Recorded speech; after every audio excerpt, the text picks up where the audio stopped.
we're going to be moving into the season of Advent, and Advent is all about hope and anticipation and excitement, and it is hard to do so right now.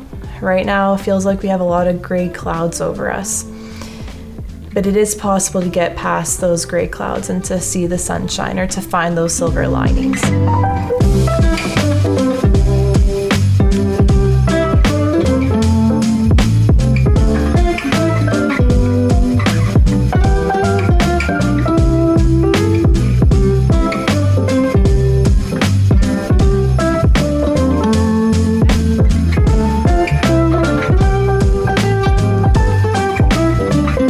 Welcome to chapel today. We work, rest, study, and worship on Treaty 1 land and drink Treaty 3 water. By naming these treaties, we seek reconciling relationships and respect for covenants that were formed between Indigenous and settler peoples.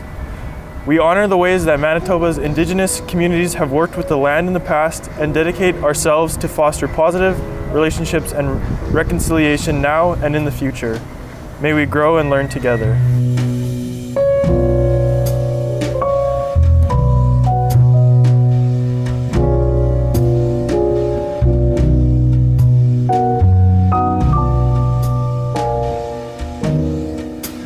Oh, Christmas tree, thy leaves are so unchanging. Oh, Christmas tree, thy leaves are so unchanging. Not only green when summer's here, but also when it's cold and drear. Oh, Christmas tree, thy leaves are so unchanging. Oh, Christmas tree, such pleasure do you bring me. Oh, Christmas tree, such pleasure do you bring me. For every year this Christmas tree brings to I love decorating and I love Christmas. Those are probably two of my most favorite things. And for me, decorating is it's very therapeutic. Partly because there's a sense of control. I get to plan things out, and I'm also a planner. I love organizing things, and sometimes it takes a matter of minutes. Other times it can take days or even years to be able to get a space looking the way that I had hoped or imagined it would be. And when it came to Christmas this year, I really was having a struggle with how I would be decorating this year. I really just didn't want to decorate, which is just not me. And really that just has to do with the fact that this Christmas, it's very unknown and it's very different. And so as the weekend was approaching, that I would usually put up my Christmas decorations and have Christmas music playing and have Christmas cookies to eat and enjoy. I still forced myself to put up my Christmas decorations and make the space look all beautiful, transform it into a little woodland space with little woodland animals on my tree and with a little manger scene tucked in a corner. And after I was done doing it, I was really happy that I did. I felt a big sense of relief. And I think it was just because I did what I love to do.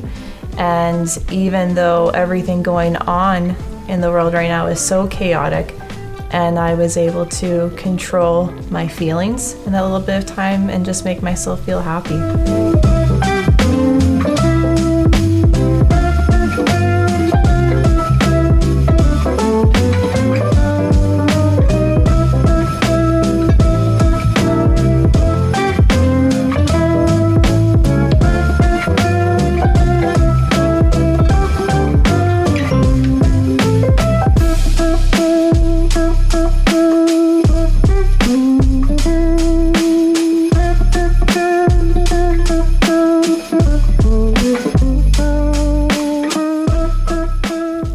Decorating and using your imagination is a beautiful thing, and beautiful in many ways, and it's actually something that God has encouraged us to do. It makes God smile. We're using our talents and we're using them for good. We're creating, at least for me, I'm creating a space that will hopefully make my students feel welcomed and safe and comfortable when I decorate a space in the classroom. We're going to be moving into the season of Advent, and Advent is all about hope and anticipation and excitement, and it is hard to do so right now. Right now, it feels like we have a lot of gray clouds over us.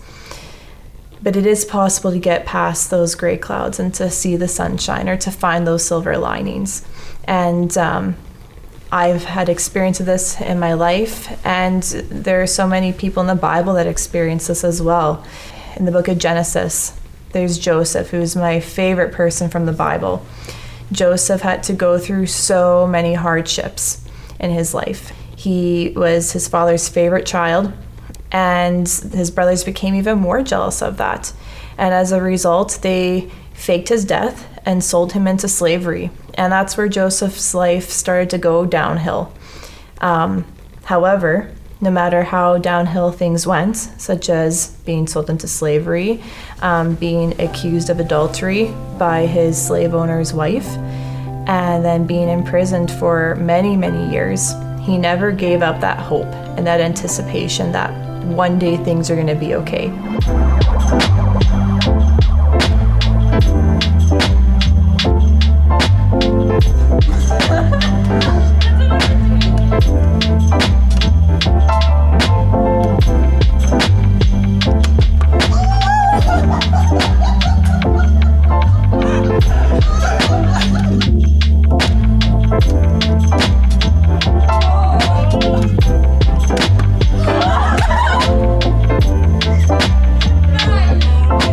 Grade 4 is when I started to get bullied at school, and I would just look up to him as, okay, I can get through this bullying. It's gonna be okay.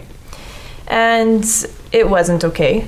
It took time. In fact, I was bullied from grade 4 up until grade 12. It never ended, but I still never gave up on that hope that one day things are gonna get better. And they were. After high school, I went to university, and I had the time of my life for 7 years there, making new friends, being able to learn things that I was very much interested in and had a passion for. And I met my husband there in my first year of university, and we got married right after. We have a couple of dogs, and things are great. Things are great, and I'm so happy that I held on to that hope and that anticipation that one day things would be better. At age 16, my dad up and left. He left our family, and we barely heard from him for over 3 years. And we struggled. We struggled very much so. We almost lost our house. We had to go to Winnipeg Harvest for food for about a year. We had to rely on family members to help take care of us. With all that chaos unfolding around me at that time, my mom had also been diagnosed with bipolar disorder, and I had to be responsible for taking care of my 3 younger siblings at age 16 and 17, all while trying to be a teenager. And that was really hard. But again, I never gave up hope. Part of that reason for not giving up hope was because there were adults in my life who said to me that they didn't think that I would remain a Christian. They figured Alexa's going through all these hard times, and she's definitely going to turn away from God. Absolutely, we have no doubt about it, rather than helping me. And I was really crushed by that, and so I was determined to prove them wrong, and I just leaned right into God. I prayed more than I ever prayed. I turned to Him in anything and everything, and I grew closer to Him. I fell more in love with Him. I felt stronger as a Christian, more than I ever had before. And I'm now teaching at the school that I was once a student at, where the teachers here went above and beyond for me during those times of chaos and hardships and gray cloudy days. These teachers that were here encouraged me, they supported me, they helped bring me closer to God. They never gave up on me, and for that I will always be thankful and grateful for that.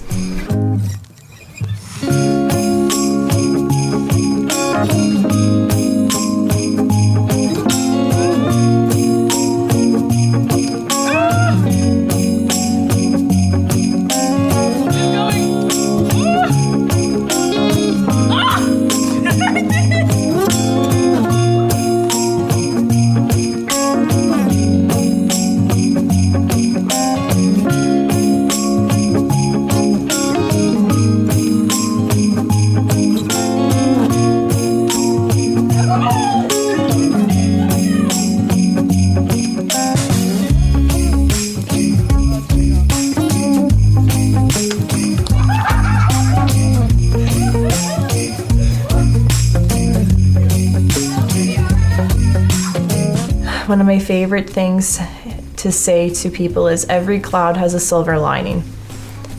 I think that some people might think it's a very cheesy line to say, but it's one of my most favorites. I have it framed in my house. And so every cloud has a silver lining means this. It means that on those gray, cloudy days where everything sucks, chaos is unfolding everywhere, it means that you are looking up to those clouds and looking for that silver lining. You're looking for that little glimmer of hope, and you're not giving up on that hope. As you move into this season of Advent, be sure to never give up and to find that hope. I know right now times seem very chaotic and very uncertain. We live life day by day, and that's okay though. That's what God calls us to do as Christians, to live life day by day, to lean in on Him, to not give up on hope and not give up on life, and to trust in Him, that He is going to take control of this chaos, and that He is in control of this chaos as we speak. Find that silver lining through the gray clouds in the sky. Look for the light as it breaks through the clouds. Look for it, and when you look for it, it can be in anything. It can be in creating a new space, and create a space that you can share with others and bring others joy in. Use your imagination. Create art pieces. Create whatever it is that you are good at creating. Use your imagination and hone in on that and spread that joy. And as we move into the Christmas season and as we go through the next few Sundays with Advent, hopefully we can all find that Christmas cheer and we all find that hope together, and we can come together as a community to celebrate Jesus' birth. Lost and weary traveler, searching for the way to go. Stranger, heavy-hearted, longing for someone who knows. May you find a light. May you find a light. May you find a light to guide you home.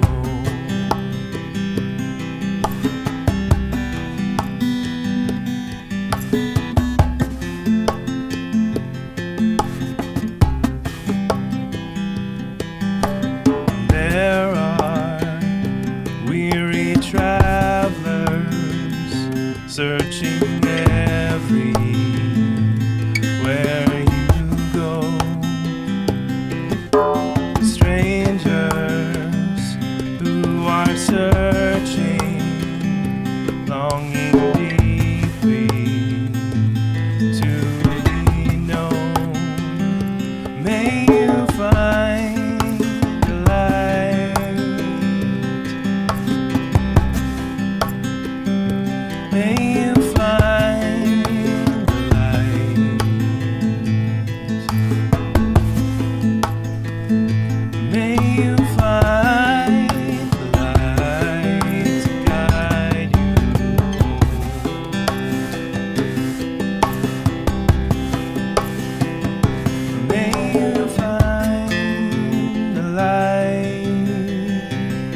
May you find a light.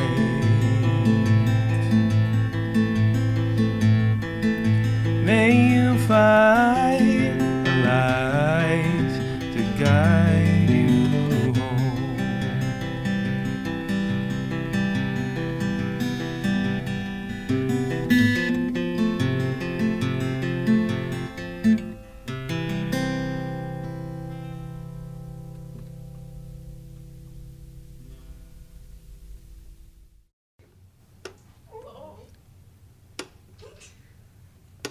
It's so nerve-wracking.